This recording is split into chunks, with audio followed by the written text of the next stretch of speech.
Good evening and welcome. Here this evening at Music, Talk, and Tea at Hunter College. It is such a distinct honor for the composition department to welcome Erin Gee.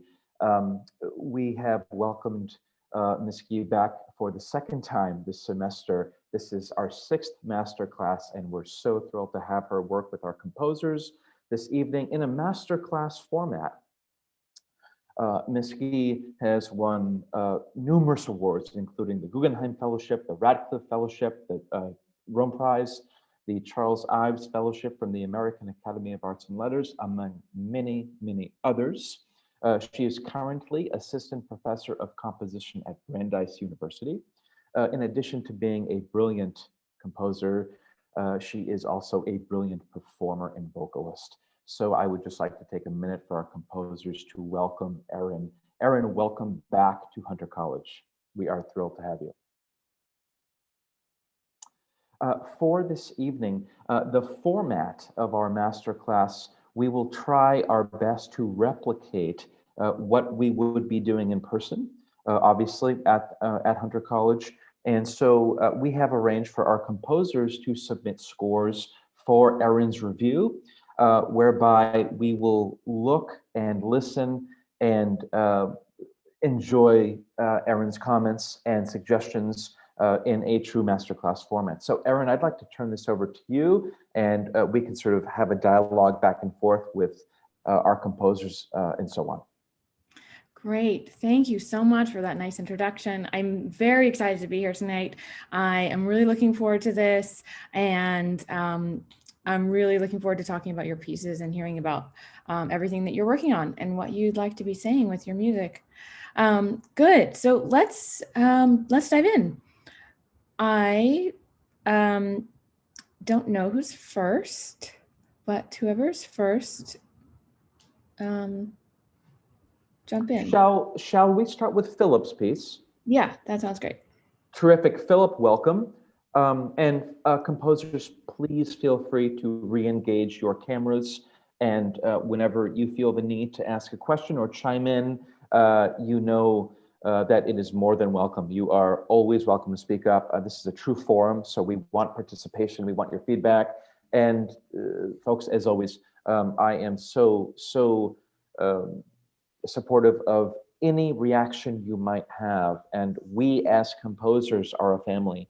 So this is our sort of space to share ideas on sketches, on gestures, on certain modes of notation and expression. Please feel free to use the chat box. In addition to that, we have our shared screen option as well. So Philip, welcome. And could you please provide us just with a very brief introduction of the title of your piece, how you've been working through it, some of the ideas and concepts that you've been working through this semester, and what we'll be listening to. So yes, this piece that I am working on, that I sent Erin Gee, is this piece that I call nominal. Now, what does this word mean? Well, basically, you take the word minimal, you replace the M's with N's and vice versa, and you replace the A and I and vice versa, and you essentially get the word nominal. Now, this was a name that I picked for this piece because this is a minimalist piece. It is based on an original collection of 4 tones that I pick. There's 2/5 that are stacked on top of each other, only separated by a semitone, in which this case I start off with the notes F sharp, C sharp, D, and A. And essentially there's this steady pattern that I do throughout the entire piece where the left hand plays the notes straight, but the right hand plays the notes broken. And so I'm just going to share my screen just to show what this looks like. So yes, we have, you can see right here, this is what the pattern looks like. And it basically continues throughout the entire piece. And essentially it builds on this pattern. Now this piece isn't finished yet, but ultimately the goal of what I'm trying to do here is to get that collection that I start with exactly a tritone away, to get as far away from it as possible. And I have not yet determined how exactly I decide to return to the original collection, but I do ultimately want it to end exactly the way that it started. And I mean, it's pretty long. I mean, I've gotten it already up to this point where it gets into B flat. So I'm not that far away from that goal. This was a piece I actually started at the beginning of the semester and put it aside for a little while. And in the meantime, working on my white picket fence sonata, which essentially this could kind of fit the criteria for that sonata because it does have, just straight notes and no rests anywhere. But it really is too large and it's kind of just its own thing. But yeah, it's a wonderful, wonderful little thing I got going here. And I intend on picking it back up once again after setting it aside for about a month. This is great. Should we hear or maybe you don't actually, I can't remember. Do you have a recording or? Yes, I do have a recording. I just Okay. have to reshare and share my computer sound so that way you can hear it. All right. Let me just try this again. Click the little box. And then I'm just going to share this. Before we start, actually, could you say one more thing to me? What it like if your goals like if you had sort of musical goals that were even broader and sort of maybe larger and if you had even, or it was like maybe aesthetic or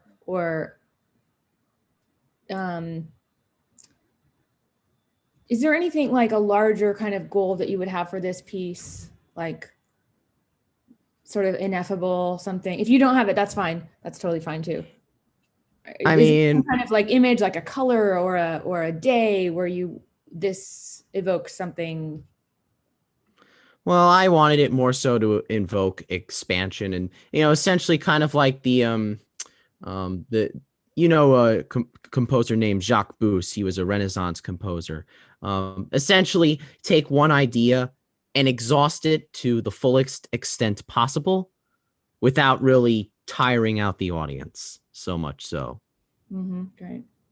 So yeah, that I kind of had that in mind when I originally went about this. Yeah, great. All right, so let me just get my recording here. Tell me if you can hear this.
Yeah, fantastic. To Great. be Bravo, continued. Philip. Bravo.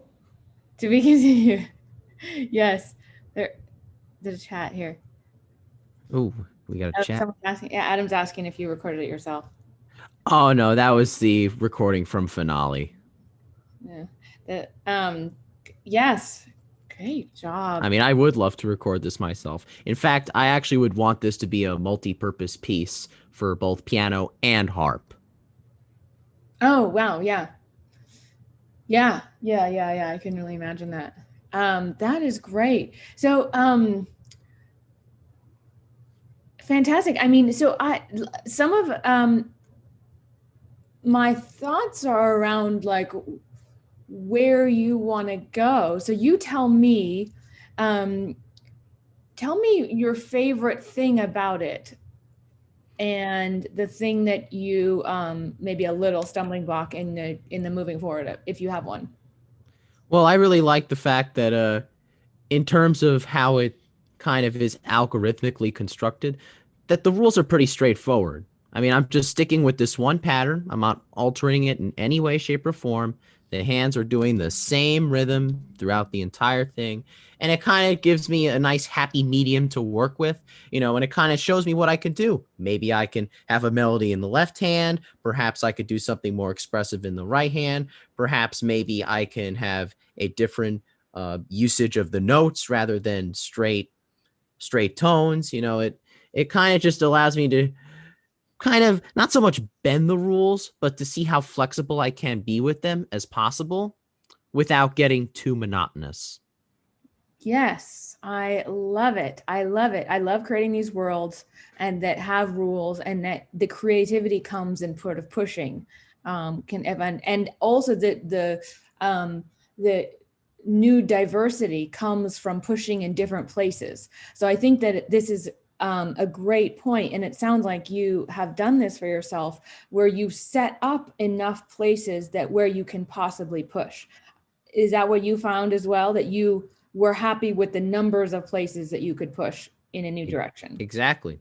And Yeah. what's even better is that there's a goal that's still ahead, that I know what it is. I haven't gotten there yet, but Yeah. there is a goal.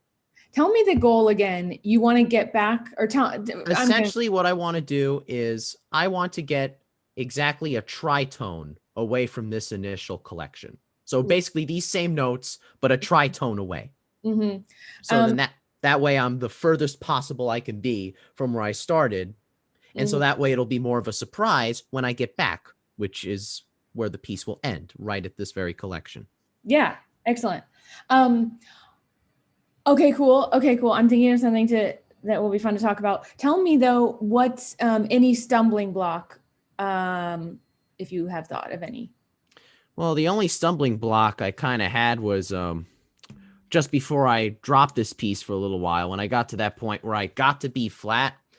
Like, I had an idea as to which chords to go to, but I didn't really know. Like, I was still in kind of the works of like, okay, well, now what new idea can I kind of siphon in there? Because in the beginning, I had the vanilla version of the idea, and then I had, the small little melody interwoven within the idea, and then I ultimately had the kind of backed up version of the idea, and then I had the little muddy left hand part of the idea. And now what's the next episode here? Because there has to be another episode before I get to the goal that I mentioned before. Yes. And you know what I love so much about what you just say is that you have the best names for all of your little things that you go through. So actually, I have like a few different, because this is actually so much in a similar way to the way that I work, including like the weird little names. So one thing that you could do, so if you get to this place, which I get to as well, where you're like, well, seem to use up all my journal entry ideas. What next? So now, one thing that you can do is you get down to work in terms of like graphing new possible ideas. So one thing is you can think about, actually, this is like a computer science terminology, sort of. It's the number of operations that it's going to take to get where you want to go. And you can map it out. Well, since we're in music, you can map it out in any way that you want to. But the number of operations, that means I have to change this note. I have to change that note. You can get very, very, very specific with it. And there can be a long list, because in every point of the operation, you can decide, is this a moment where I'm going to push and change it and kind of like jump outside a rule? Or is this the moment where I'm going to jump outside the rule? So if you lay it out in terms of like, okay, so let's say you even have like 24 orders of operation to get you to where you want to go. And that means that you've mapped it out. That maybe that's like pitch per pitch, like exactly per pitch, or maybe it's per measure, or you can figure it out however you want. And you can change it. You can do this a number of times. So, I mean, that's the second thing I would advocate is like work this out, 3 or 4 times and to find out which one you like best. So you don't need to think that you're going to do it just once, because it's always good to do things many times. But so anyway, so you're mapping out your way to the next, to the tritone. And then you can make another list of all of the possible pushings, let's call them, like pushing outside of your rule area that you haven't thought of. And this list, I might suggest that it be extremely long. Like you could do 3 sessions of a half an hour each of brainstorming, where you just write down ways to push outside your rule group, and don't critique yourself. So this isn't an editing thing. It's like a pure creativity. So you're purely just like making your brain just go, okay, next one, next one, next one, next one. Keep going, don't stop, and don't edit. And then put it down and then come back and do the same thing later. So then what you find is that maybe your first idea is no, no, no, no, no. I find once you get to like 2/3 of the way through, those are when the ideas that actually stick come in. Then, then maybe they taper off. So then at least you have, I don't know, 30 possible new ways to push outside. And I love thinking like this because this is already how you started thinking. This is just a slight growth in the universe of what you have already constructed. You set up the great rules. You set up a really good ecosystem. So you get to add the new species. Am I going to put a new species here? Is it a mutation of the butterfly? Is it a mutation of the gecko? Is it, so then that's where you get to push. And this is a very, very, very fun place to be. This is a really good place to be. This is like where you can, and let yourself go too far sometimes in your lists. I mean, you don't have to do it in your composition, but push outside where you're like, oh, whoops, nope, that's too far. Because only then you really know the boundary of for yourself. Not that there's a real boundary, but just what you want the boundary to be for your piece. Does that sound interesting? Very interesting. I love this. Yeah, because you said here in the beginning, exhaust one idea without without really boring the audience or making it sound like overly dull. Right, which is why you add a new gecko. And that's what you need. So the new gecko for yourself. I mean, you get to you create it. If you want it, you put it there. Fantastic. Yeah. It makes sense that it's Renaissance. I mean, it's very Renaissance. The notion, obviously species counterpoint. I mean, the notion of creating rules and creating a world within them is wonderful. Yeah, let's look at the notation super quickly. Yes. I'm going to open. Oh, wait, I'm going to. No, you're sharing. Wait, no, I'm going to share. Let's do that. All right, I'll stop sharing. Okay, let's see if I can share.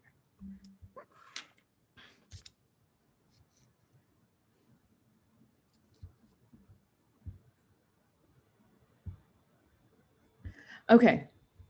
So you're a pianist, right? Yes. Okay. Great. So this will be, you will just know what I'm talking about right away. Okay. Now okay. So now we're getting to like super nitty gritty stuff.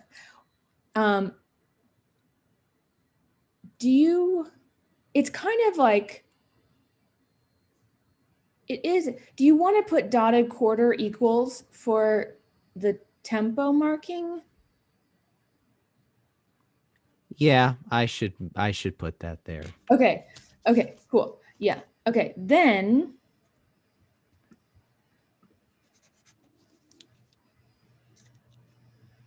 and do you think for the pedal, I mean, you're a pianist, are they going to need to flutter pedal at some point, or is it really like just hold it down? Yeah, just hold it down indefinitely. Because remember, I did say that I wanted this to be both a piano and a harp piece. So Yeah.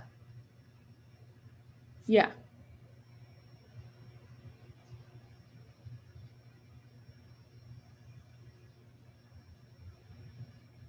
Okay. Okay, next one.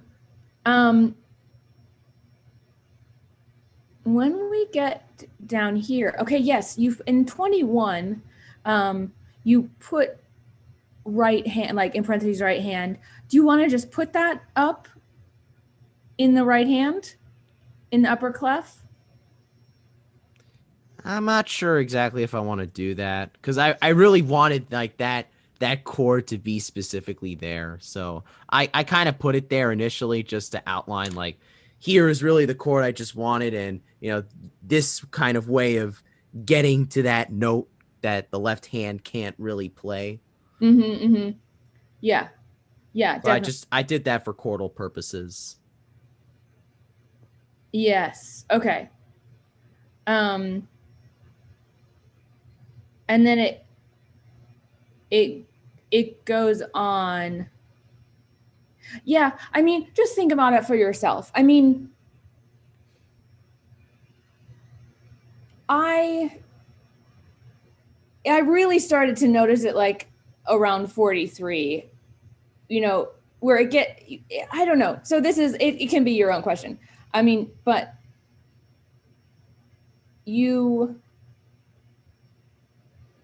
might want to consider, maybe you've already considered and you've decided not to put things in the upper staff that are for the right hand. Well, yeah, all those things you're looking at in the measures that you're showing, those are supposed to be assigned to their relative hands. Yes. This part, yes. But so as I was thinking about like once we get to 43. Yeah, though that all fits in the left hand. I tried those. But this is where you have to be careful because a lot of people can't reach a ninth with a second in the middle, but they could pretty easily. So it's like a small woman is not going to be able to reach a ninth with a second in the middle, but they could easily take that E up with the thumb in the right hand. So I know, I'm just putting it out there. A lot of people cannot reach a ninth with stuff in the middle. I guess I'll have to consult with whoever performs this piece. Well, then again, I do intend on performing this, and I can play that chord just fine. Yeah, a lot of But people can. A lot of most men can for sure. Um, it's just something to consider. Um, you could even have an ossia, which is an alternate version. Um,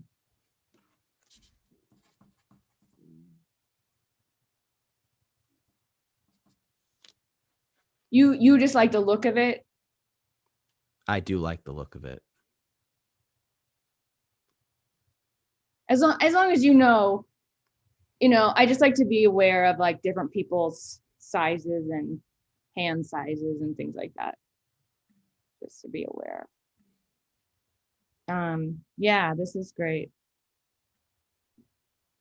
Erin, I loved that last comment. In addition to all of them, of course, Philip, when I think of the number of different performers you will come across in the trajectory of this piece, in the performance history of this piece. I think Erin is hitting it right smack dab on target. I think you will encounter, um, uh, certainly performers who may struggle and may have difficulties, and others who will just play right through that without even a second look. And I always like to provide an ASIA staff simply for the sake of resolving any problems that might arise that I may not be available to attend if I'm unable to go to Berlin for a performance or to Tokyo for a performance, and that performer is perhaps in need of some advice or some counsel or just a little bit of motivation. Having the ASIA staff there is a way of you being there for the composer. It's sort of it's a supportive psychology in addition to being structurally a composer, if that sort of makes sense.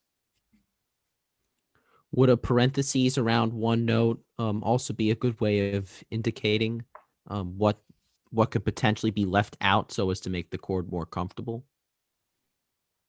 Well, it's an interesting idea. I mean, actually, do you think you would play all of that with your left hand, that ninth?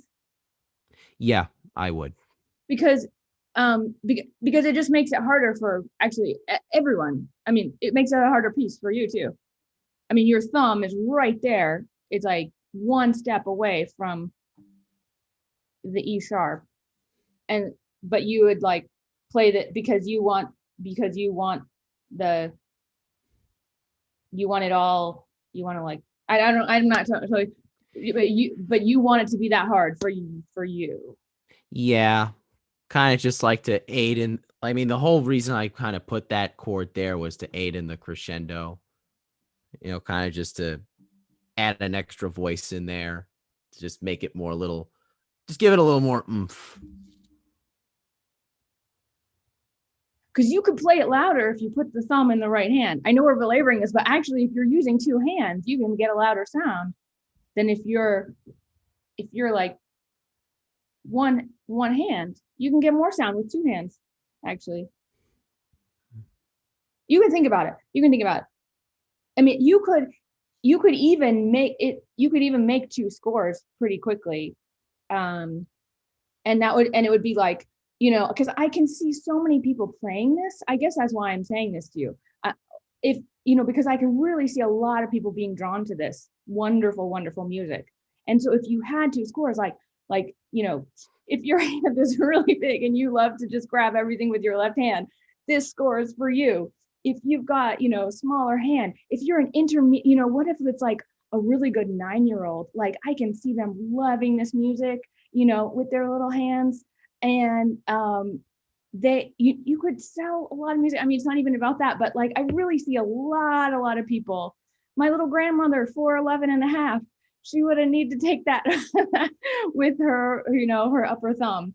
So you could even have like two versions of the score. Remember, the score is like to bring in the player. Like I want the score should say, I want you to play my music because I think it'll be so fun for you.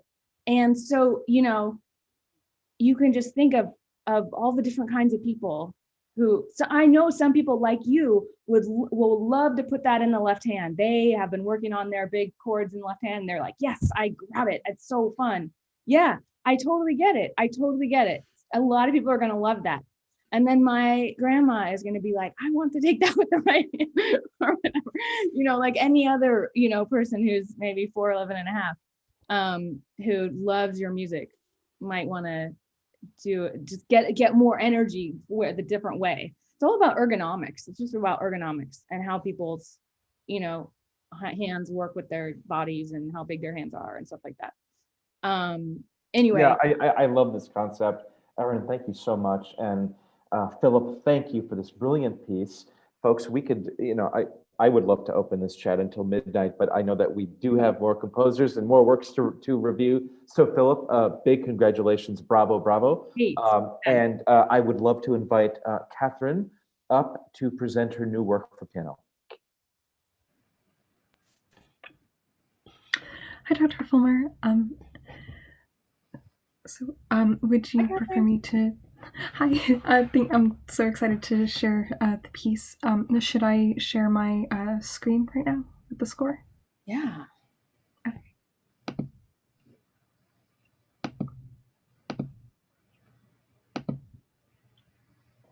Okay. Can you see it all right? Yes. Okay. Let me know if the audio does not come through.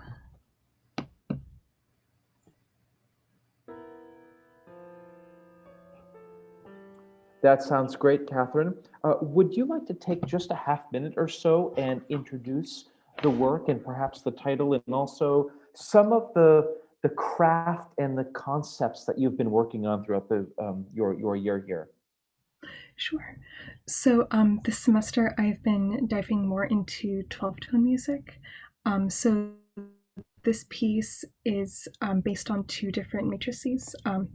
The first half is darker, murkier, and then the second one is more light, using the whole tone scale. It is two macro parts and then six smaller parts in total. And I think that's about it. And tell me like a kind of some ineffable goal, a kind of a feeling, or what you wanted to get to, anything, if you have anything like that. Sure. So I think overall the piece is going from just a state of, I guess, tension and anxiety, and then it closes up being more at peace in the end. Great. Okay. Good. And the second macro part is is a canon for the entire second half. So I had a lot of fun writing that. Great. Alrighty. Should I press for now? Oh yeah. Yeah. Sure. Yes. Yes. Yes. I'm gonna watch on my screen.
Wonderful.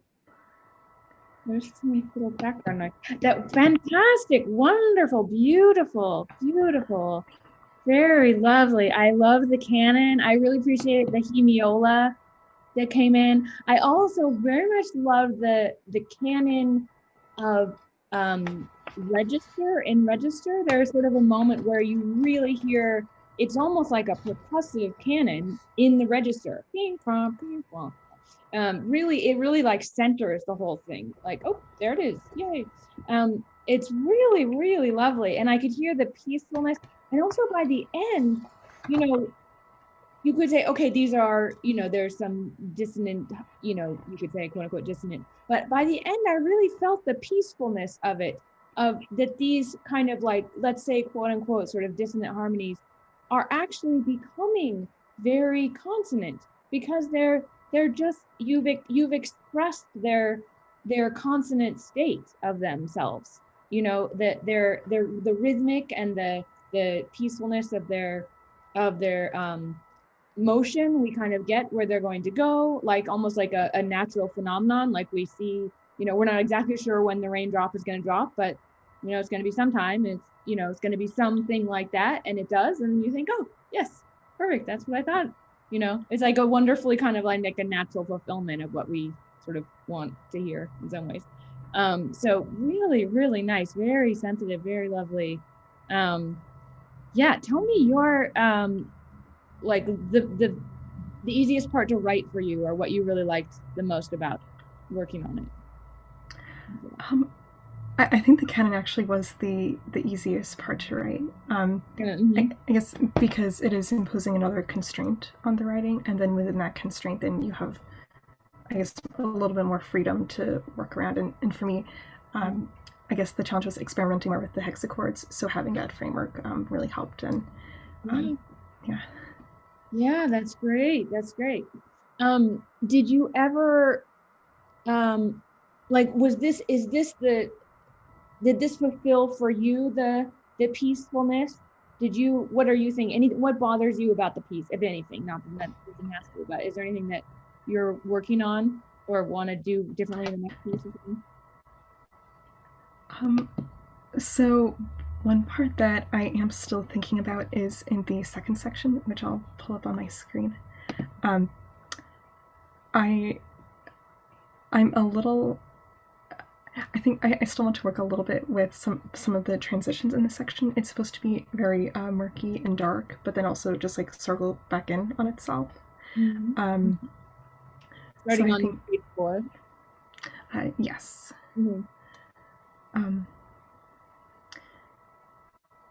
Yeah, that's great. I mean, I'll give you one little piece of advice that was told to me. When you get here, for example, you can also say, this piece is done, I'm going to do that in the next piece. So someone said to me, you know, don't just go on, just write the next piece. This is good enough. Like, this is a great piece. So yeah, you've definitely done what you needed to do, and just take notes for yourself. Like, oh, I want to work out that thing in the next piece. You know, I don't know how I'm going to do it, but you know, that's always a fun thing to do. But tell me again what you were thinking about on this page 4.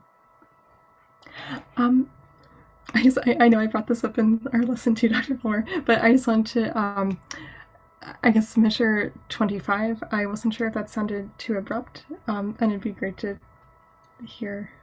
Oh wait, okay. Yeah.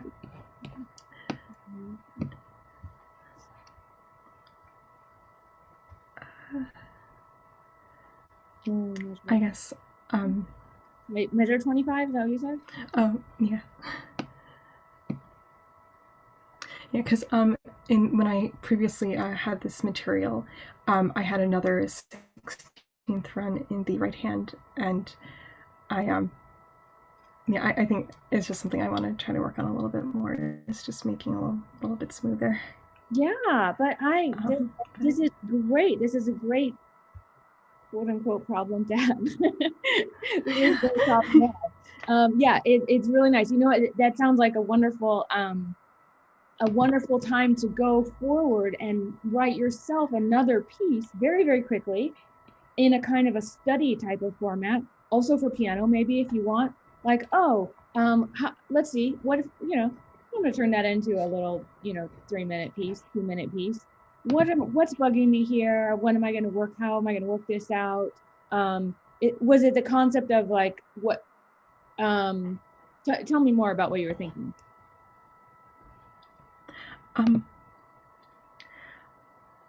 I I guess maybe like big picture wise, I guess maybe just wondering if it sounded too repetitive overall in this section. I think that was really what I was more worried about. Yeah. Oh, interesting. Okay. Yeah. I love it. I love it. I love the very, very detailed.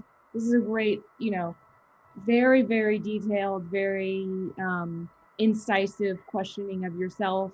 This is great. This is a beautiful piece. So I'm just going to tell you, you can move on and use your wonderful self-questioning in the next piece, and you're just really going to grow from that. Yeah, absolutely. And I mean, let's say if this were me, I'll just tell you what I might do if I had a similar, like, did I really do that? What I wanted to do there. So this is a great moment.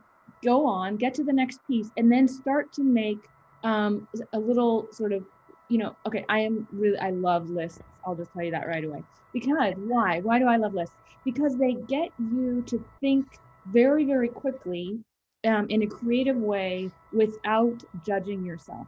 Because we want to ask the brain for some gems, for some new information. Like the brain is this wonderful thing. That's why we eat spinach. That's why we drink water. We go to bed, and we say like, please give us some magic.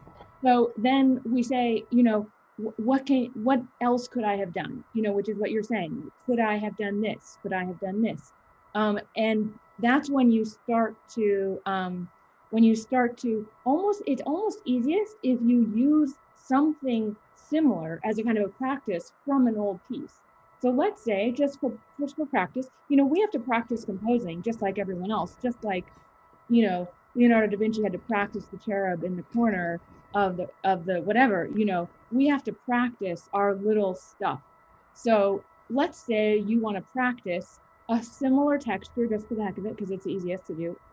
Take, let's say, half of this texture, 4 measures of this texture, put it in a new document, and say, okay, the sky's the limit, no judgment. This may or may not be a piece. I'm going to figure out what else I can do with this material. Where can I, push? What if I did this? What if I made the runs like insanely long? What if I went wild, wild, wild, wild? I'll tell you, the first masterclass I had ever as a grad student was with Shulamit Ron, and I was at the University of Iowa. She was University of Chicago, of course. And I had a flute piece that I thought was like really out there because it was like my first piece ever. And she was very gracious, so nice. And then she said to me, you could be more wild here. And I'm not even saying that to you, but I'm just saying like, that's what she said to me. And it was like, oh, really? So you can just think about, maybe you don't want to be wild, but you can just think about what else could I be? And everything that you put in the list of what you could be, just like I said, develop, it doesn't have to be the thing that you're going to do. So you could say like, I want to be much, much, much less wild. Okay. I want to be, quieter. I want to have less notes. Like you can also go that direction. I want to try to have only 2 notes. I want to have, I want to like put a filter on this. And so that like only every 7th note comes through. I'm actually doing for you what exactly I would do. And you see, if I kept on doing this, lots and lots of ideas would come out that I would never want to use. So I'm just doing this as an example to you. I'm not giving you good ideas. I'm just giving you ideas from my brain. And that's the way that you have to do it. They just gotta get them out. You gotta get them out. And then by like number 20, it's like, oh, maybe that's actually kind of a good one. I think I might use that one. But you don't have to think about it while you're, making the list. So anyway, to just repeat myself, you can do a little practice session on anything that's bugging you, and you will improve your skills. And you might even then go to a next piece and like take that into the next piece. So don't be afraid to like borrow from your old piece, work it, bring it then into another piece, work it out again. You don't have to throw away, stuff that's bugging you. Just work it out in another piece. Yeah, but I love this piece. It's beautiful. Yeah. Yeah. Excellent. And bravo, Erin. These are gems for us all to hear and to realize. Looking at these scores and listening to them, Catherine, bravo, Yes. on just such an imaginative piece. I each time I hear it, I'm listening to different elements and different gestures that appear in different scales. And I'm not talking about musical scales in terms of scales and dimension. And that's one element that I'm so particularly, absolutely infatuated with this work about. Each time that canon comes, my ear gravitates to a different registration, just as Erin has suggested. So absolutely, bravo. I wish, again, folks, I'm going to say this throughout the evening, I wish we could spend more time on every piece and have this dialogue open till midnight. We do have some more work. So Catherine, bravo, and thank you for the piece. Erin, thank you so much for all of these. Again, and I would like to invite Ralph Mendoza up. Ralph, welcome. Would you please give us an introduction of your work, just a very brief half-minute synopsis? What were some of the goals? What were some of the trajectories that you aligned for yourself throughout the compositional working? And you can sort of tell us about your architecture as well. Certainly. Can anyone hear me? Yes? Okay, great. Thanks so much, Professor Fulmer, for letting me be here. And quick bravo to Philip and Catherine. That was a gorgeous piece. And thank you, Erin, for being here. So before getting into my piece, I do want to talk about the architect of it. It's a very short piece I have to showcase. But it's essentially I'm composing for a dance film. And so one of the questions that I'm actually facing right now currently is notating it, just because my piece is mostly working through the medium of just audio, in using a DAW, and so I'll get into that and you'll see what I mean. Let me just share my screen to show you the behind the scenes of my piece. Let's see. Oh, I did not share sound. I do want to share sound with you guys. So let me share computer sounds. Hover to this box. Click there. All right. Can everyone see that? Mm-hmm. Amazing. Okay. So here is a quick summary of what's behind the scenes of my piece. So one of the things that I am working with is with dancers and filmmakers, and we're presenting a dance film, essentially, where we combine these two mediums of dance and film, using dancers to be edited into the video, especially now that unfortunately everything is online, it's on Zoom, so that's another thing that we have to think about. And so I love the idea. Just to have a quick synopsis of what the project is. These are some of the words that I exchanged with my collaborator. She's the choreographer of the project, and she wrote here, in this film I want to show the subtleties in an apocalyptic world, and that's a very strong imagery that she's going for, and that's sort of like the basis of the project. It's showing this apocalyptic world, and filming parts of New York that are desolate, abandoned warehouses in Williamsburg, empty train tracks in Queens, and this is the important line, and I bolded it right here. I want to fill those spaces with remnants of who we are and who we have been. And that line, and when we were exchanging, it sort of gives me a very nostalgic, reminiscence, self-reflecting kind of view. And so one of the things in terms of my role as being the film composer in this project is how do I elevate that sense of feeling and guide viewers to that sense of feeling. So she did give me some talking points of like what piece she was inspired by and for her choreography, and that was something that I really had to note. when I approached this short sketch is she was inspired by Reine Aubrey. For those who don't know, Reine Aubrey is a French composer born in 1956. He's still alive today, and he's known for blending classical harmonies with modern instrumentation, and he's very well known for working with dancers, such as Pina Bausch, and that's one of the dancers that she was inspired for in this project. So moving along, I sort of understood that there was going to be like an apocalyptic world that she is trying to set the tone for. She showed me the music. That's really beautiful. I highly recommend, for those who don't know the album Plaisirs d'Amour, to check it out. It's a really good one. And so she gave me some set of paintings as well and coloring, really to show me the visual look of how everything is going to be set and the tone. So she told me the general feel of ominous surrealism, love and chaos, fantasy and reality. So those were the emotions that I am trying to evoke here. But really, I always go back and I gravitate towards the first quote of being reminiscent and nostalgic. So these over here are the paintings that she has sent me.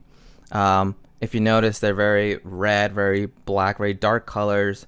The mood is very, I always see it as like a little dark, but there's also beautiful elements to it too that I take from it as well. And so these were some of the things that, again, was going through my mind before I composed. I mean, just listening through all this and hearing and seeing all of this.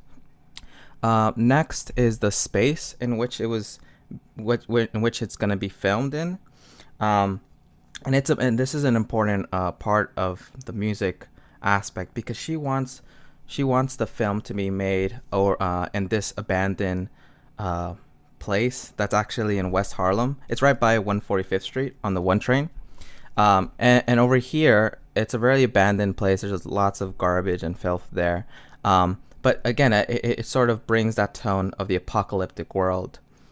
And so I was talking to Lucy, the choreographer of the project, and I really loved her idea, all of it. It's a beautiful, well thought out, well drafted concept. And I was thinking, well, what if I not only have the visuals, the visuals that are being there, what if I have the audio come from the location in which it's being shot at?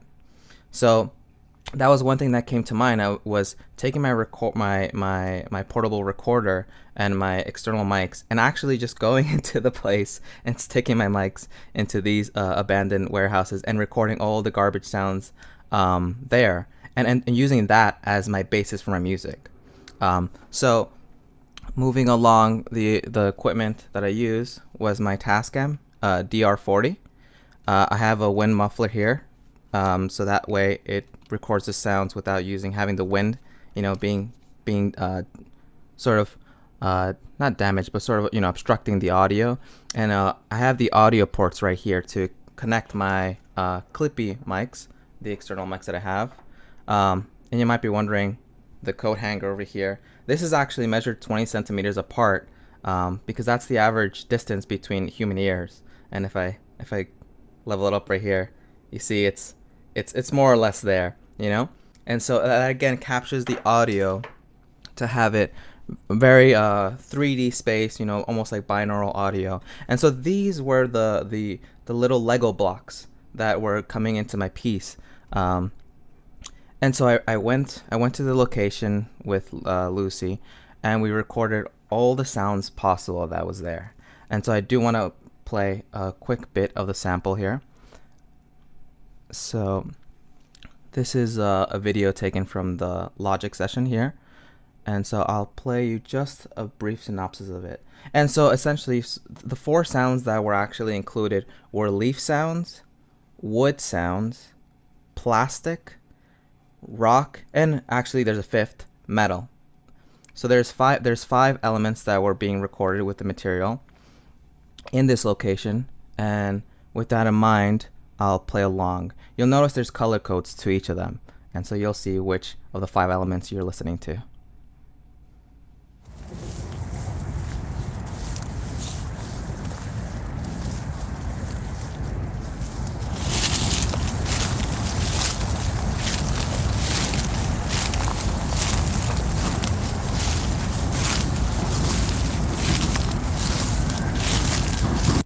So as you hear over there, I hate to interrupt, but I do want to move along. That's the green colors are the leaf sounds, and I'm just gonna quickly jump forward, and I want to keep playing some of these sounds. These are the wood sounds, and right here we have some salt. So we're getting to the rocks.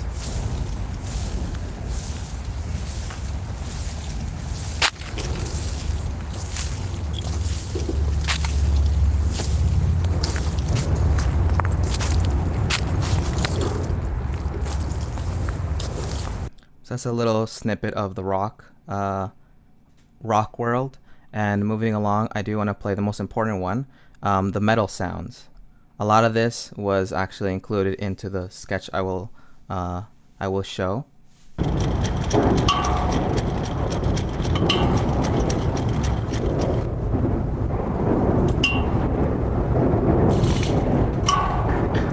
So these are the sounds of Lucy shaking the fence, recording some train sounds, pipes, scraping the gate.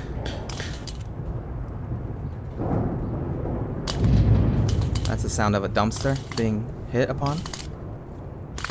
And so I think you get the idea of it. So these were all the sounds that were recorded on this location. And so after all that was recorded and shaped and I organized them, the next step was for me to manipulate them. And so I went into my DAW, and I quickly shaped the sounds to my liking and to how the piece was going to be built. So I created a sampler right here. It's built in. There's no extra plugins. It's all there. So once you have the program, you'll have access to this tool called Sampler. Again, I just click on this audio file that it was recorded, and I just drop it over to Zone Profile, and here you'll see how everything I recorded was sort of built.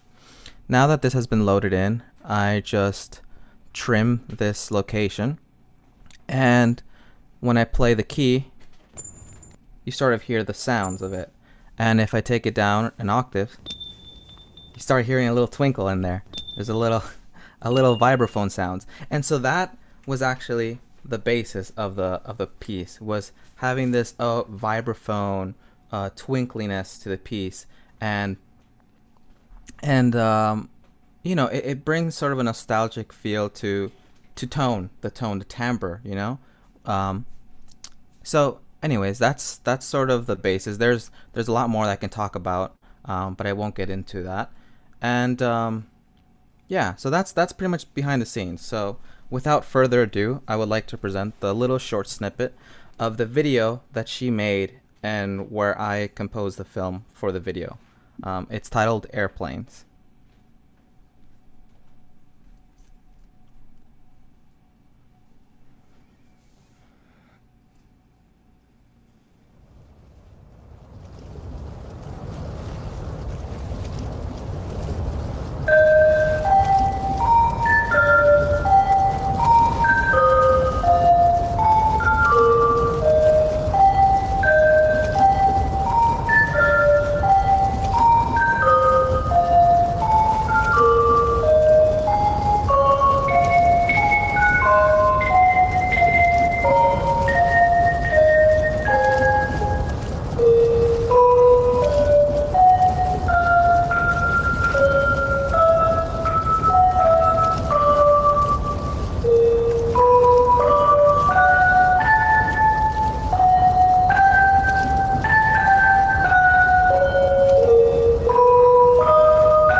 So that's essentially the piece. There are two other versions, the acoustic version that I composed as well, and the electronic version. I don't want to show that because I don't want to take too much time unless there is time. But yeah, that's essentially the piece that I have. So yeah. Wow, beautiful. I love it. It's quite moving in that little, in its I don't know how to describe it. It's very moving. It's very lovely. It's very lovely.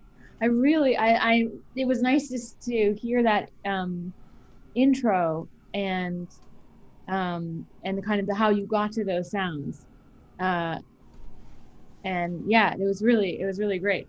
Um, what is her last name? Lucy, Lucy Totsi. okay.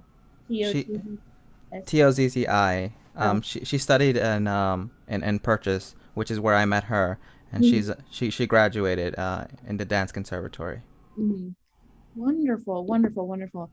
Yeah, absolutely. I mean, I love the so were you reacting to, did you see the dance and then you put it together, or did you make it absolutely separately? That's a great question. I actually we were initially going to I was going to compose the music and the dancers were going to dance to it, but because of schedule conflict and the dancers leaving the country, um, we had to rush to make the dance and the film. So then that's when we sort of talked about, okay, what if I take the role instead of a composer where I, you know standardly, very traditionally I compose music for dancers and they dance. What if they dance to a set of music and I record to the film, like I compose to the film. And Mhm, so I was actually given this film, and it had a different set of music. mhm. And I just was inspired by the dance, and so that's how this came to be. Okay, great. Yeah, yeah, yeah. Because I sense both of them like have this wonderful kind of playfulness to them. But I love also the kind of rhythmically they're not, set together. Um, and I'm just gonna throw this out here. You can totally not do this, but I did have sort of one thing that I is so close to your own what you're already doing. Oh Um, yeah. but feel free to like toss this out. But it just occurred to me because I wondered if you wanted to try to record just a tiny bit of the voices, either of your own voice, which is lovely, or the voices of the dancers or Lucy, anyone. But I kept hearing it like you would record it as if it were a leaf or as if it were a rock. And by that, I would mean the kinds of sounds that I thought would be so fun to hear would just be like, hmm, Hmm. or some like something you would say to your best friend, like when you are with your best friend and you're walking and you're like digging through leaves and you both have the same goal. You don't actually, you're talking, but you're just like, oh, maybe you say that, or there's no talking necessary because you know each other so well and you're kind of like both doing the same thing. So this isn't like a linguistic, it's just that your voice, it's like it is one of the leaves, like you're making a sound just as the leaf makes a sound, you're making a sound just as the rock makes a sound or as the metal makes a sound. um, the other reason why I thought it was because Lucy was saying about how we inhabit those spaces to fill the spaces of who we are and who we have been. And that for me, always there is a path to the voice. I mean, that's also just my, my thing as well. But I don't know. Anyway, you can just take with that Yeah. what you like. But No, that's a really great idea, and actually that got me thinking and spiraling into the thought of like, what if I record like the breathing like sound, because that is part of the dance. It is their movement, and it is their music in a sense where I record a sigh, and yeah, all of that can be incorporated. Yeah, yeah, and totally. you can use it almost like rhythmically too, which would be kind of nice, like ding dong, ding, dong, dong. Yeah. Like as a rhythmic, like they fall. Yeah. Uh, Yes, yeah, totally. One of the questions that I have, and this could be answered by Professor Fulmer or Erin, I mean, to anyone, all the composers out there, is I do want to invite musicians to play the piece at some point. Like I do want to mix in that recorded sounds with acoustic sounds, and so I do want to send this audio so that they can record to it. But one of the things that I sort of am stumped is the how to notate this audio track, because this soundscape piece with the conventional standard, engraving scores that we have just seen prior to this piece. mhm. Um, how would that be handled? Yeah, yeah, you can do it. So, wait, so the score that you want to give, it has, um, what do you want the players to play? So you want them to play obviously those pitches, those nice metallic pitches. What else do you want them to do? Do you want to try to have to bring in all this sort of like extra rhythmic, noisy things Uh, also? More, I'm thinking more of adding harmony. I think that's something that I'm lacking here. And Okay. it sounds great in the intro, but later on I do want to expand to have some, instruments to fill in and these moments, and scoring that. I think that's the part where I am sort of Oh, confused. Yeah, oh, yeah. you guys don't misunderstand. So you want to score this just so that the players can play with this? Exactly, yes. Oh, And a okay. blend of the two sounds will be used in the final mix. Yeah, yeah, yeah. Absolutely. Okay, yeah, you can set a metronome marking. Okay, this is how I'm sure there's more than one way to do it, but I Yeah. did actually have to do this kind of recently. But so you set a metronome marking that set the one that you want for your players, for your instrumental players. And then you literally have to transcribe not all of it, but like the big stuff um, as but I mean, you might want to just sync it up. So pick a metronome marking that kind of makes sense for this music as well, for the, audio. And then um, I think that's the main thing is that you don't have to notate every single noise that's in there, but if you notate the big stuff, they'll follow along. Oh, okay. Yeah, yeah. Thank you. Yeah. Thanks. You'll be able to do it. Yeah. Yeah, Ralph, I wholeheartedly agree. Erin said it best. I think when you are scoring a sort of a template for other musicians to follow, of course, the visual and audio must be linked so that what they're seeing on the page is going to be reflective of how they're going to play. And as they're looking forward, 2.5 miles an hour on the page, they need a cue here. This is what we're going to hear. And sometimes visually speaking, a simple line of contour is also very helpful so that the players can hear the window, what I like to call the windows and canopies within the fabric of that composite, so that you can give them some things for their ears to hang on, as well as some sight lines for them to react from and against. Hmm. Yeah. Right. Yeah. Well, thank you so much. Yeah. This is a great piece. Yeah. This is going to be really nice. So there, Excellent work, Ralph. I'm so Thank you. inspired by hearing the process of collaboration. That to me, I love collaboration, and you have welded together so many interesting facets from field recordings to in studio choreography to your own aesthetic infused within this entire sort of sewn fabric, and that to me is very illuminating and so fascinating both from a sonic perspective as well as a visual perspective. yeah. Yeah. That's great. Oh, I had one other idea again. Sure. Yes. Please.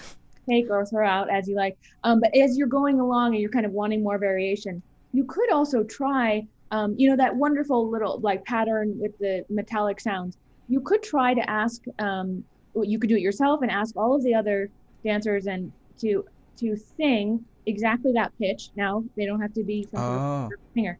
And if you want, after we know the pattern, you could replace the metallic sound with a sung sound by one of these. Hmm. Yeah. Wow. Yeah. That just feels more natural like that. Yes. Yeah. Okay, so then you can then you have like a whole world of replacement. Like, do you want to replace two of them? Do you want to replace five of them? Do you want to, replace like, I don't know. Then you're in the world of replacing things, which is always fun. Yeah.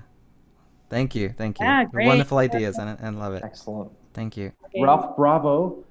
Excellent work. So I can't wait to see more as it evolves. Fantastic work. Yes. I would like to invite Diane to present. Diane.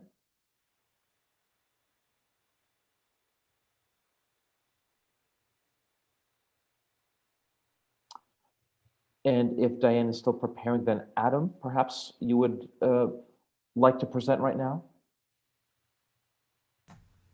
Yeah, if Diane is still preparing, then I'd be happy to. Great. Adam, welcome. Why don't you introduce the work, some of the concepts that you've been combating throughout the sort of the compositional process, and all of the musical and non-musical things that have gone into this particular work. Absolutely. So this piece is part of a series that I'm working on called The Book of Rules. It originally started as an exercise to kind of drive some motivation. And I started it a number of months ago, but I've kind of returned to it because it's the innate structure is very helpful right now when everything is so structureless. I've also been revisiting these because I want to make them visually acceptable in terms of the notation, because they're pretty chaotic. But the way that I formulated them, and the reason it's called Book of Rules, is because each piece has its own set of serialism, I guess. The process I go by is I kind of sketch out a series of rhythms. In this case, I used eighth note triplets, 16th notes, eighth notes, quarter notes, half notes, dotted eighth, sixteenths, and the respective rests. I assigned each of those rhythmic units a number, and then I ran it through a random number generator.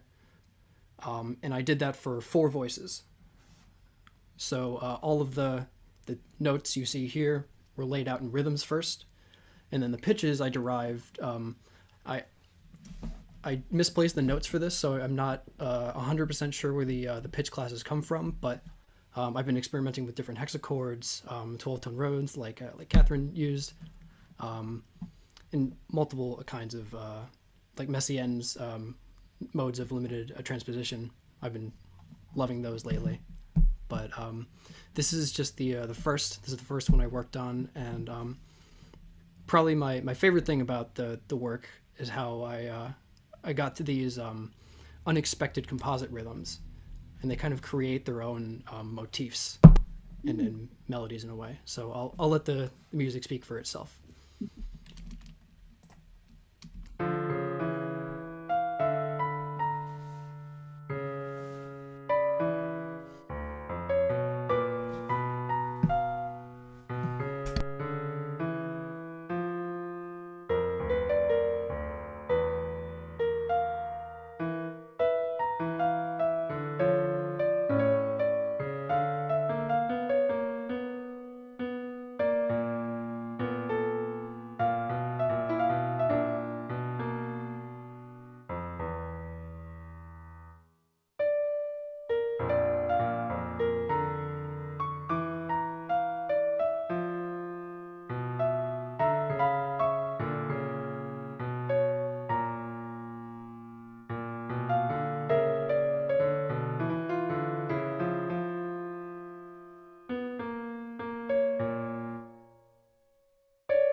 So yeah, that's it. Thank you.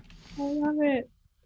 Oh my gosh, this piece really made me smile. I love it. You know, there's almost, it's like you skirted with the conventions of tonality in a way that actually it's really hard to make funny music. And sometimes it's like this, like that really made me smile. Like I was really like, oh, what's happening there? You know, like it's very like, actually I could tell from what you were saying also that like the things emerge where it's like, you know, like we're in Alice in Wonderland, like suddenly you're bigger than the, you know, whatever else. And like the table is bigger than you. And now you're this and now you're that. So yeah. Exactly. Yeah, that's quite lovely. That's really nice. I mean, I even started to write some of them down because I was just so struck by like just little moments like, what's going on there? Let's see. I might even, let's see, but also because you said, like, you were saying there were some surprising moments for you too that you liked. Like you said something like that, like, oh, they almost become motives or something like that. Yeah, definitely. I think the first part of kind of putting this all together was obviously the rhythms, but then kind of figuring out what the mood was based on the rhythm. The pitches kind of came after that. So I think in here, if it went any faster, it would feel too frantic, but any slower, then it would drag on for way too long. Yes. I think this is like for me at least, it feels like a good medium.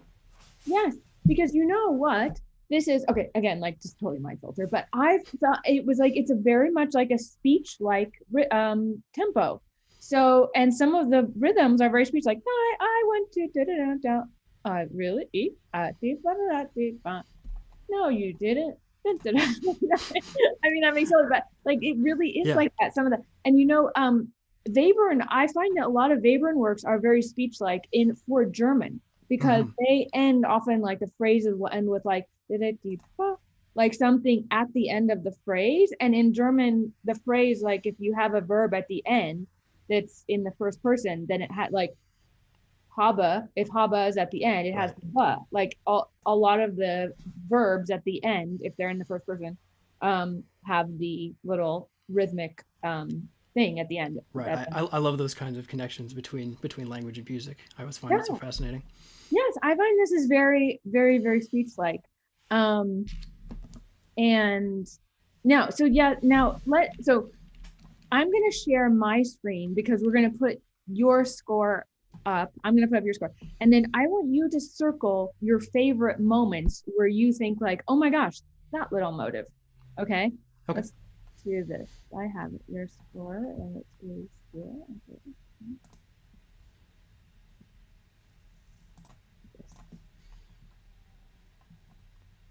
Okay. So I'm going to scroll through. You tell me when to stop and you're going to circle. For sure. Okay, I have the annotate up.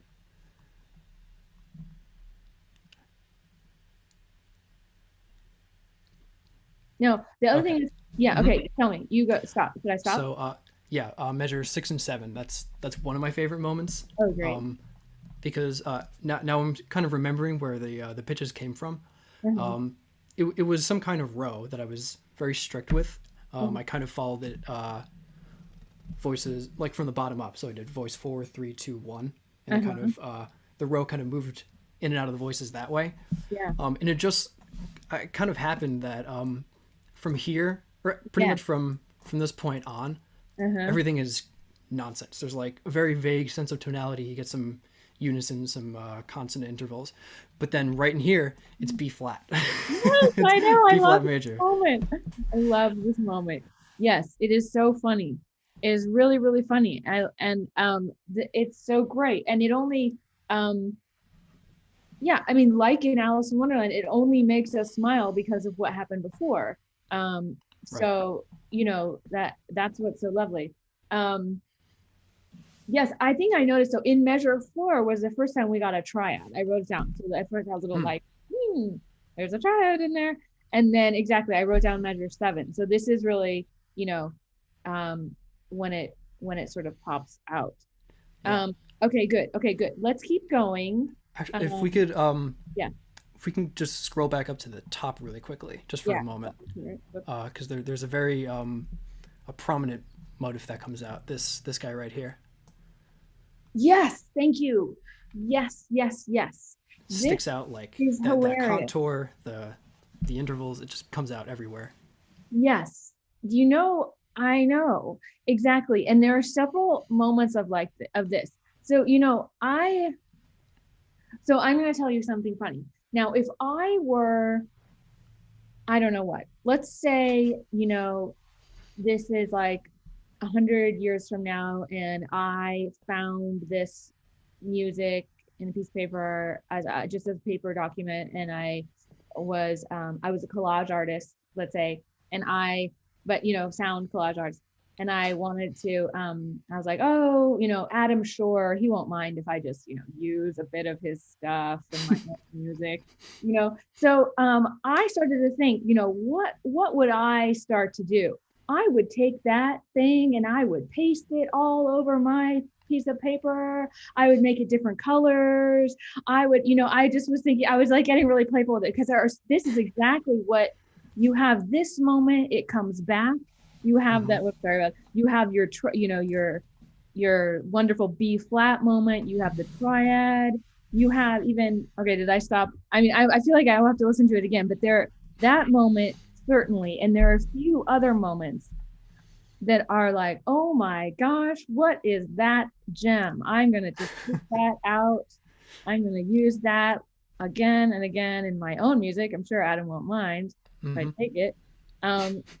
And so, yeah, this is what I think. So I almost, again, like, don't, leave this piece the way it is, write the next piece. So, what would be fun for you maybe is just to like steal from yourself and steal your favorite moments, only your favorite moments, and make another piece, and fix them around, because you came up with so many great things in here, and I sort of don't want to touch this one, but some of them are just so fun that I almost like want you to do the next one, and like, oh, what if you highlight that little gem a few more times, Yeah, I love that idea, and that's something that I kind of approached this piece at first in that way, as a kind of means of motivation or inspiration rather. But then I kind of lost touch with that because I was like, wow, this turned out a lot better than I thought. So I'll definitely try to revisit that. Yeah, and so extrapolate. It is, and it's like I totally get it, because if you've been in it, you're like, oh, working it out, all these little things. Take a step away, go for a walk, clear your mind, come back, listen to it, try to do it with fresh eyes, and just have the score right in front of you, and just with like a colored pen, like a big colored pen, just like start circling, like that one. Oh, that one. Okay, that one. This moment here. Okay, that. And then just like, cut and paste into a new document, and mix them around, and then you can start sort of like growing your favorite parts.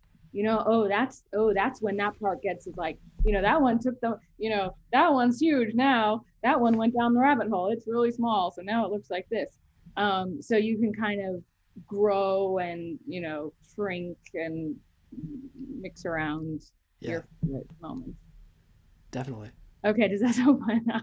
Yeah, that sounds great. That's probably gonna be one of my projects for this break. I'll be running through these pieces, because I think I have 2.5 of them, 2 of them that are more or less finished minus engraving, and then one of them that's about half done. Yeah, that is great. Yeah. One question that I did have was more or less about the engraving. Oh, we can save it. Yeah. So I put it back up there? Yeah, that'd be great. Yes. Because obviously it's a very ametric, I'll say. The time signatures are only there for the sake of convenience, and so that the notes themselves have some sort of meaning. You can see that there's a huge array of rests, and the way that the stems are moving right now, or facing, is purely from the compositional process because of the number of voices. Yeah. Excuse me. And right now I'm just debating whether or not I should leave in rests for the sake of relativity, rhythmic relativity. Like, so there's a kind of grid that you can refer to when you're trying to figure out these rhythms and see where they fit. What do you think about that? So I think what I would do, I totally get it. I've totally been here where it's like, oh, I wrote it all in, and wow, it's really hard to look at. But here's what I would do if I were you. I would do save as, because save as is my favorite thing, because I inevitably will go too far or do something that's like, wow, I'm really glad I have that earlier version. Okay, so save as. I mean, I have like 40 versions of every single piece. So save as, and then you're like, okay, free. I would try to make a version that is completely for the performer. And it only functions to give the performer only exactly as much information as they need and no more. I would also probably experiment for myself have a version with it that's completely in 4/4 the entire way. Okay. Because you can even have a note at the beginning. The time signatures, I think that someone does this, I didn't make this up. Time signatures are purely for notation. That the downbeat does not matter. So you were not having like, we don't have a hierarchy of beat structure in our measures. This is, what we are going for. But like Beat Fur has tons of 4/4, it goes 4/4 on and on and on, because it's just for reading purposes. It's simply for reading and playing. So yeah, I would do that. I would, get rid of all those rests that you don't need. You're gonna have to do some nitty gritty work. I've done this, have to do this too, with the, cause it's for piano. So like make the,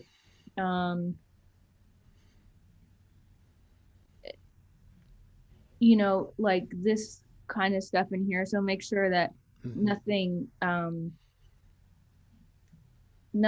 is on top of each other, like this kind of stuff. I mean, this, it's just editor work. And yeah, I'm thinking about here, there's a way to do this. Yeah. So just for the sake of clarity, that 16th rest underneath the C sharp, yeah, that's in relation to the line with the triplet. That has nothing to do with the note that it's sitting underneath. Right. Because that triplet kind of falls on the on the 16th, or on the, on like the full beat, so to speak, the full the quarter note value within those two 16th notes on the side. Yeah. Okay, good. So but I do need to make that more clear. Yeah, okay, so I see. This is, you could try, what you could try to do for these things? You may not like it. I'm also on the fence a little bit. You could make them into 2 16th note triplets. And that way you could break it. Or okay.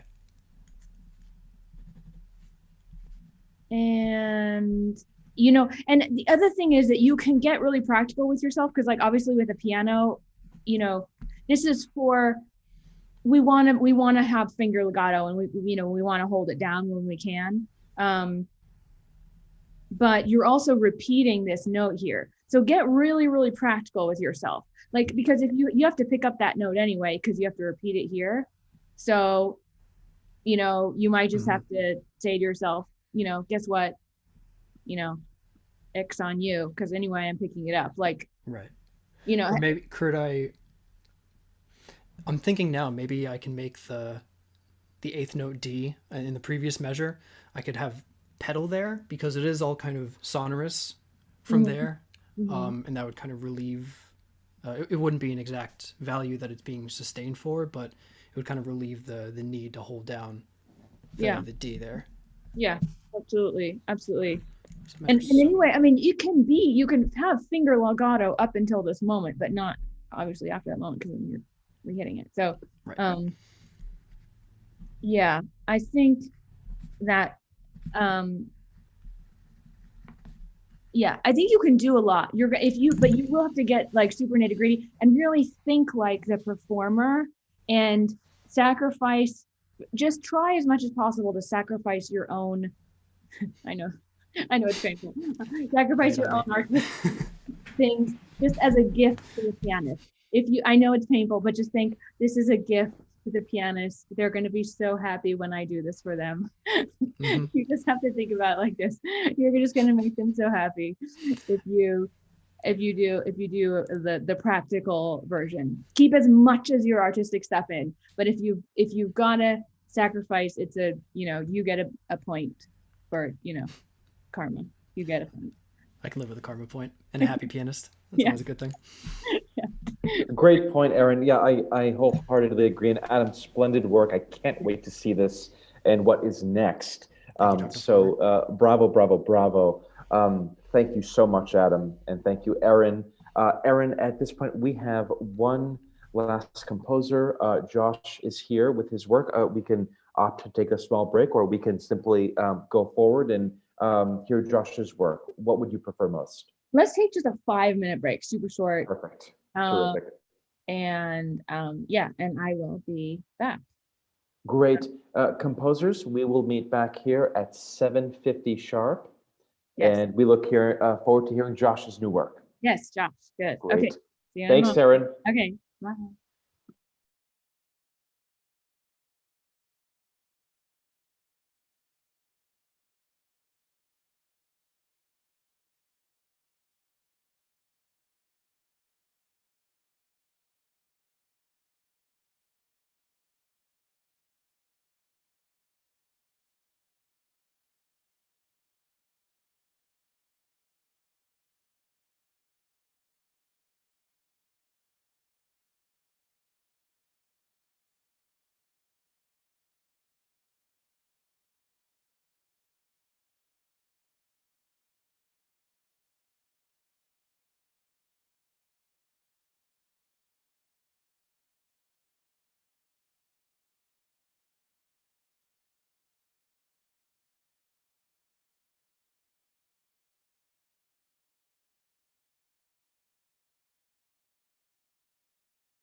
Hi, Erin. I just heard from David that he's having some trouble with Zoom.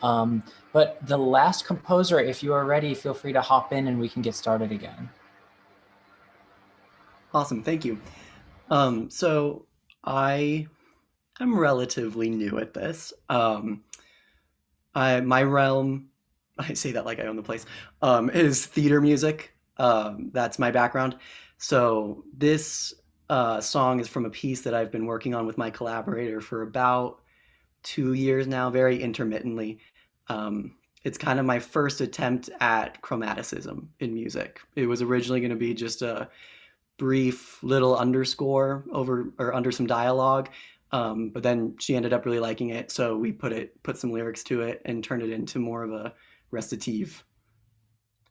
So here it is. Let me share my screen. Please forgive the horror that is Muse score. Sorry, I'm now unmuted. Okay. Yeah, great.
Great.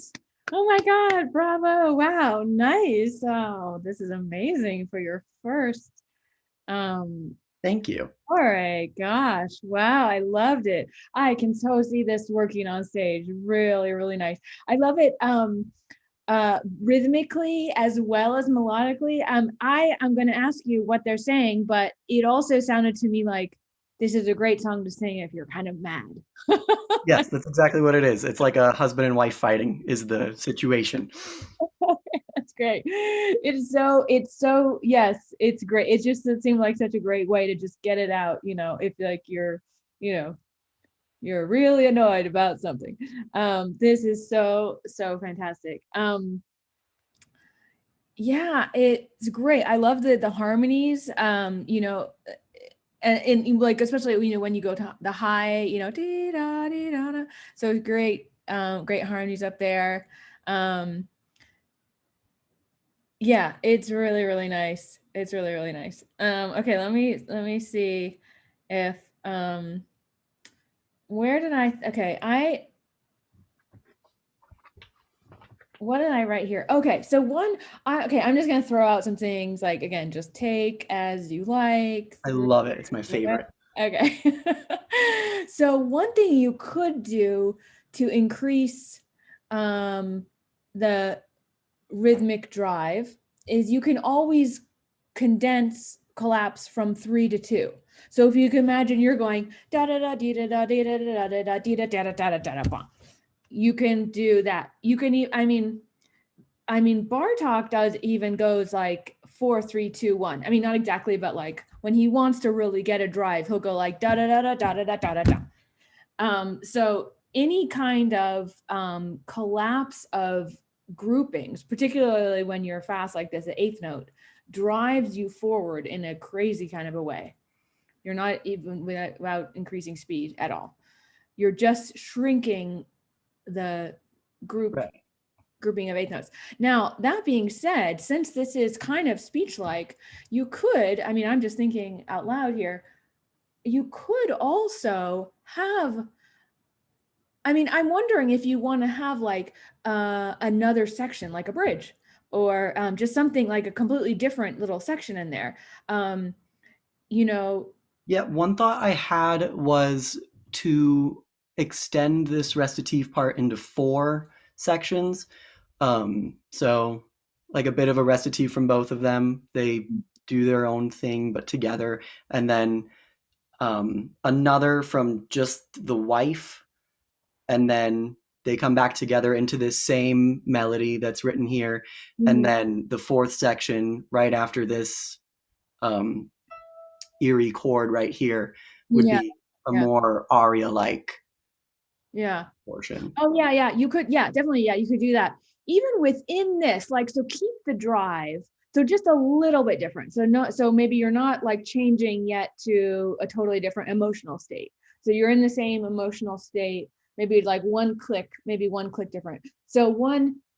Okay, so there are a few ideas. One, okay, let's say you're not, maybe you're like still in this total drive. You could do a kind of a back and forth, which I'll try to do, like you could do a few things. You could do like 1, 2, 3, 4, 5, 6, 7, 1, 2, 3, 4, 5, 6, 1, 2, 3, 1, 2, 3, 1. You could do like a longer, like have someone be like, and remember that, and then so but you can also like scaffold them. So like the second person starts even like halfway through. So like someone has a 7, so instead of, so we're kind of saying like, okay, well, we've normally been doing like 3, 3, 3. So everyone's going to get that. So then whenever you have a long one, it's going to be like, whoa, it's going to feel like a roller coaster. 1, 2, 3, 4, 5, 6, 7, 1, 2, 3, 4, 5, 6, 1, 2, 3, 4, 5, 1, 2, 3. You know, so if you can have this, actually, I just heard this in a pop song recently, and it's pretty effective. It's pretty effective if you're on the downbeats and then you like drop a downbeat because you expand over the beat. And you could play with that for, I mean, you could probably go 4 measures of playing with that. Like one's going 7, one's going 4, one's going 5, one's going 2, one's going 6, one's going, of like back and forth where they, and even like in a kind of where each time the second one starts before the first one ends, which is like an argument, right? You cut off the other person, you don't let them finish their sentence because you're so mad. So and then like the other one begins before the other one, and so like that.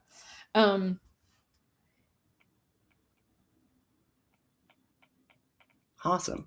Yeah, and I think so in that vein, I wonder, I'm thinking of like, because I think around measure 43, I tried to look because it's super small on my screen. Yeah, I did the best I could. No, exactly. It's just the Zoom thing, but like, oh yeah, that's amazing.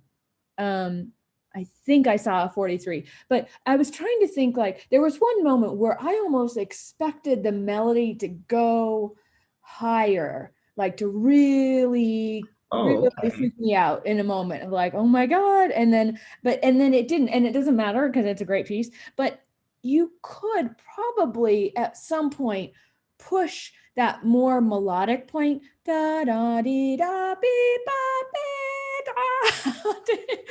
If that can be like, it can go as far as you want to go, but that you could go like really big with it, or you could just go like really alter it, so then it just like it goes ba ba ba up, and then stop there. So like not get super insane with it. Either way. But I bet you could capitalize on your great material by doing some slight modification of that great melodic part, because it is really cool whenever the melodic part comes back in. It's really great. What I tried to do with it was to keep the quick recitative part the same, and then the melodic part, I shortened each interval by a half step each time it came back. Oh, cool. Like cool. they're kind of getting closer to the point of their argument. So cool. That's great. That's great. That's great. Yeah. You could see if at any point if you wanted to go higher, just one more high note. Maybe you don't also. I love it. I love it. Anyway, that was just like one thing to toy with. Like, okay, do I want a few more like high up on points in the melodic part? Yeah, and the rhythmic part. And then, okay, so here's another thing. Again, throwing this out there, take it or leave it. If you wanted, okay, so let's say you have like a really different aria after that great chord at the end. That's great. What if you wanted to make a slightly different section inside this piece? So you have the fast stuff on either side of it, and it's just one click down. So you don't go fully to aria, but you just click it into a slightly different space. You could think about that, and that's super fun. You can try it out, and then you can also toss it out if you don't get what you like. But it's always interesting to think about like what's one click away from where you are right now, either up or down. But I think I first thought down, but actually now that I'm saying that would be interesting if you clicked up from here. I don't know where. Yeah, that would be a very virtuosic moment. But yeah, so like if you click down, maybe that's the thing that's like where you have these sort of longer, where they're like going for a longer amount of time. What else? What's another clicking down moment? What if they, oh, I know. I thought, what if it's more like rhythmic interjection? So they're like ba, be, ba, ba. I like that. And then you can really play on the syncopation or the interjection. And that's something to emulate from your work. That's fun. I love doing that. Yeah. So let's think of another one. So as you see, this is my compositor process. I do this with myself also. Like, what else can I do here? Yeah. And okay, let's see if I can come up with another one. Let's see. What if we clicked down 2? Okay. If we clicked down 2, maybe they have a moment of nostalgia of like, but just they're still pretty mad at each other, but maybe they just have like a moment of nostalgia, like, oh, that was really fun that one time that we did that thing. So maybe they're like,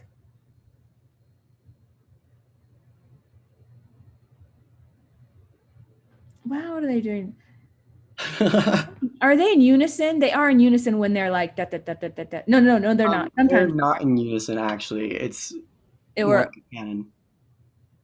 Are they in octaves sometimes, or are they? At one point they're minor thirds apart. Okay, so they are, yeah, minor thirds. Okay. If I can find it. Yeah. Okay. Yeah. Oh, good. I was just trying to think. They're somewhere. I'm a mess. Yeah. No. That's fine. Oh, here it is, right here. Oh, yeah. Oh, good. Okay. Yeah. Perfect. Yeah. We're in the melodic part. The other thing that's sometimes fun to do that you can try out to see if you like it is to try to make something that well, you can think of your two materials as like A and B, and you can practice. Now this goes for actually pretty much any kind of music across the board. So for everyone, even everyone who I've talked to and everyone, you can try this. This is a very, very basic technique. So you have material A and material B, and you can think about what it means to combine each of them in different ways. So you can say, okay, what if I had 50% of material A and 50% of material B? So that would mean like, and of course, then there are different kinds of ways of working that out. So it's like if you had the melodic section, maybe they're doing that melodic, but that maybe they're going, ba, beep, ba, ba, beep, ba, beep, ba, ba, ba, beep. So like some of the triplets are in, but not all of them. And they're still doing the kind of more melodic stuff. Now that kind of thing, you also will probably, or like at least I would have like a really good time coming up with a million different ways, or let's say 10 different ways that you could combine those two things in a way that would work for yourself. So, but then another thing that you can say is like, oh, well, what if I just want like 15% of material B, but 85% of material A? So that means like mostly the melodic stuff, but just like once I would have like the da-da, like two triplet eighth notes in, within these two measures. So if you think about it as like colors, you probably understand the concept. Like it's just something of the one thing gets into the other thing, and you can. It just opens up a whole world when you think about that, because you can go either way. Then it's like if you're in the strong triplet section, then you're also like, okay, what if I want 15% of the melodic part in my angry triplet section? What does that mean? Well, could mean a bunch of different things. I mean, could mean, of course, maybe they're singing instead of doing the triplets for one beat out of, 8. Or maybe it means they go high with the fast triplet stuff for one beat. And it's like a total surprise, like da da da da da da da. Again, this is how it's like just throwing out ideas after idea. So just, until you find the one that works for you. Anyway, so does that kind of make sense, that combining a material? Yeah, absolutely. These notes are awesome. Thank you. I feel like I have the bare bone structure of it, and I just need to throw in that one thing that's going to make it really interesting. Yeah. And give yourself a bunch of time to work at it. Again, like remember the notion of, the Renaissance painter practicing the cherub that's going to go in the corner of the fresco. Like that cherub was, or even, the lady with the hat sitting, is she sitting or is she standing? Is her hat like that? Or is she like, is it 3/4 or is it like a full profile? How many sketches these artists do. So it's like great for us also as composers to do like 20 different sketches of whatever we're thinking about, and give ourselves a lot of time to work it out. Do we like it that way? Do we like it that way? Is it a profile? Is it a 3/4 view? Is it, Yeah, absolutely. So, yeah, I love this. This is so, so fun. I want to see this on the stage. Thank you. Yeah, great work. Great work. Josh, bravo, bravo, bravo. Folks, this has been so riveting and so thoroughly fascinating to hear Erin's approach to reviewing our scores and what she's hearing, and also how she's interpreting the notes on the page, and also obviously the sort of the compositional process that we've all presented this evening. Composers, warm thank you and applause for Erin. Erin, thank you so much. Oh my gosh. Bravo, bravo, bravo. And a huge applause, please, also for composers. Please applaud yourselves. I love forums because we are all family here, and we're, as composers, we can sort of look at processes that may be unfamiliar and adapt, and then adopt and reconfigure. So I've been looking forward to this all week. Erin, thank you so much. It is such a privilege to have you here at Hunter College, and to close out what has been a thoroughly, very, very full fall semester. And this is our 6th masterclass of the year so far, and our final forum Erin, thank you again. Oh my Um, gosh. Well, I just want to say every single one of you is doing amazing work. I can say without reservation, it was so good. Your work is really good. I am really impressed.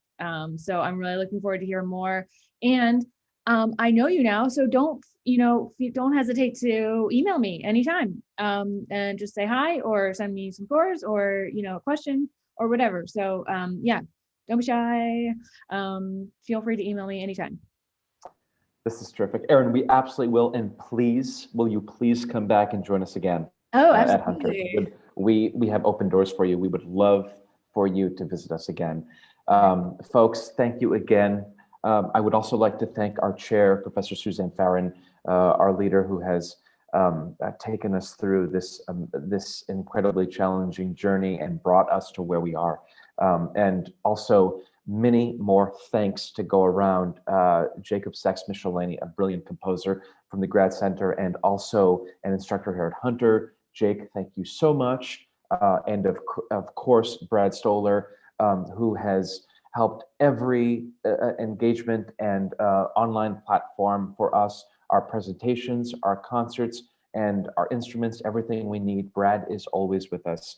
Brad, a warm, warm thanks. Composers, thank you. Have a wonderful evening, and we look forward to more forums ahead. Erin, thank you again, and good Thank night. you. Thank you. Bye. That was wonderful.